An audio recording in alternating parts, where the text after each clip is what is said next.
2015 saw the release of Creep, a found-footage thriller film released under Blumhouse Productions. Creep follows the very simplistic yet impactful, heartfelt and eerie story of a man by the name of Aaron. As the back of the Blu-ray reads, he answers an online ad for a one-day job in a remote town to record the last messages of a dying man to his unborn child, and this man is called Joseph. As the day progresses, the man's requests and behaviour become increasingly more bizarre.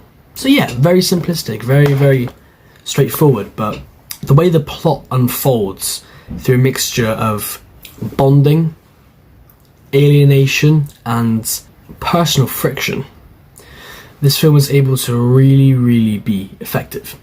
This review isn't particularly spoiler free, and it also isn't particularly involving spoilers. I'm just going to be going over why I really think Creep is such a fantastic, enjoyable and again very estranged, interesting watch. But let's focus on the enjoyable aspects of this film. Why is it enjoyable? The main character, Aaron, he seems relatively likeable. You don't get too much of him as the plot focuses more on Joseph and his actions and his antics, but you're in good hands. Aaron puts you in the position in which you feel like you're on the same level as him, as it's taken from his perspective. Whenever there's moments where Aaron really feels alienated, scared, or bewildered, you're really in the same boat as him, so it creates almost an empathetic level of viewing, if that makes sense. It's also quite consistent. The film isn't too long, it runs for about an hour and 17 minutes, so yeah, 77 minutes. And it generally is just really well written and has really good pacing. So despite the film not being too particularly accessible, it is an enjoyable watch. It really is, as I say, consistent and pretty entertaining. Depends on the target demographic. But the movie itself, as I say, the whole purpose of it is really to be quite a daunting, harrowing experience. The character of Joseph, as his antics and behaviour begins to slowly unravel into a lot more of a sinister concept, it's very terrifying and very almost poignant. The way certain aspects of his backstory and his life is unveiled, it is particularly interesting and very head-on for the viewer. There's not much, it doesn't beat around the bush, it's not particularly slow burning. Of course, the film takes a minute to settle in, obviously, that adds to the decent pacing aspect. But it's incredibly bold in the sense how the more sinister aspects of Joseph's character are revealed through very riveting conversations and haunting discoveries made by Aaron about Joseph and, as I say, his backstory, his lore. The film does not rely heavily on disturbing action or gore or violence. In fact, there is virtually no gore or violence throughout this entire film until one sequence at the very end. Again, if you watch this review, you probably know what it is, but in case you haven't and you just want to check out my thoughts on it, I'm just going to sort of stay neutral and just give a rough basis of saying what I see. It's really in the dialogue and the atmosphere and the surroundings of the film is sort of amidst, where you really have to sort of unpick the true nature of the situation that Aaron is put into and really have to analyse the pure eeriness within the situation. Again, as I say, dialogue, really key aspect of this film. It doesn't rely too much on visual aspects. There's, again, no CGI. It's a very minimalist film. It's just very well written. It seems quite legitimate. Of course, there's some certain aspects to this film which may not be, like, completely realistic. But these are aspects, again, we're not getting into them, whether it be how a camera is placed in a certain scene, or how Aaron might act during a certain altercation, or Joseph and all that. It's obviously done for some development of the plot, but it doesn't feel forced, it doesn't feel cliched, it doesn't feel strained. Everything about this film seems natural and realistic, which is, again, a thing that so many found footage films suffer with.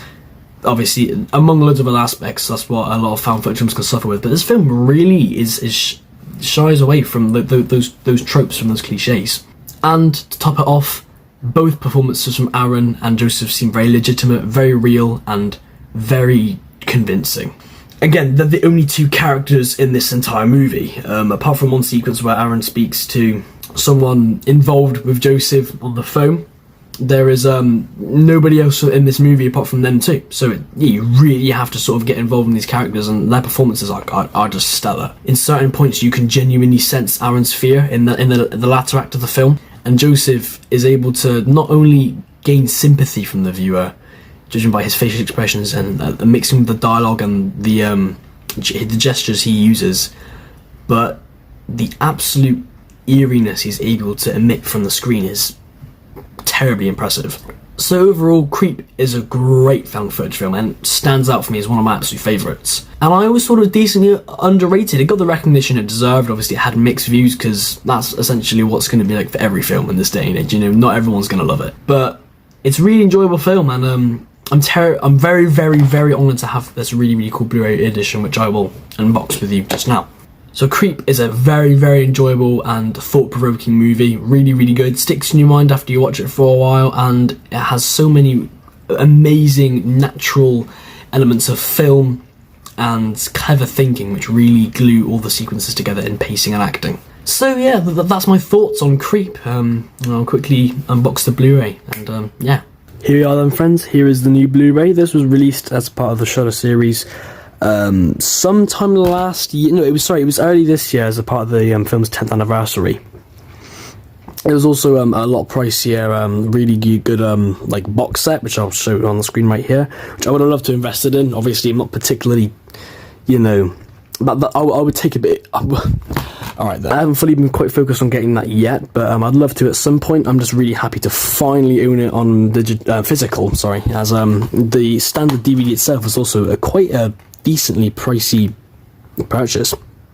So yeah, the Blu-ray, not really much to it, but really nice, subtle, good artwork, and it's got loads, as you can see, loads of really, really cool special features there, which I've seen some stuff from that really, really good. So yeah, that's the Blu-ray for Creep. One last thing I'd like to say about this film, which I think really adds to the realism and just natural dialogue for the film, is that it was written by both the actors of Aaron, who was Patrick Brice, and Joseph, who was Mark Duplass. It was directed by Patrick, as you could probably guess, because the film, he's the videographer. But the fact that I think it was really sort of like a creative bonding between those two, and then that was also put onto screen, is a really, really good aspect, which adds to the realism and just gritty nature of this film. So yeah, thank you guys for watching my review of Creep. Really, really enjoyable film, and it's been a pleasure talking about it. So thank you guys for watching.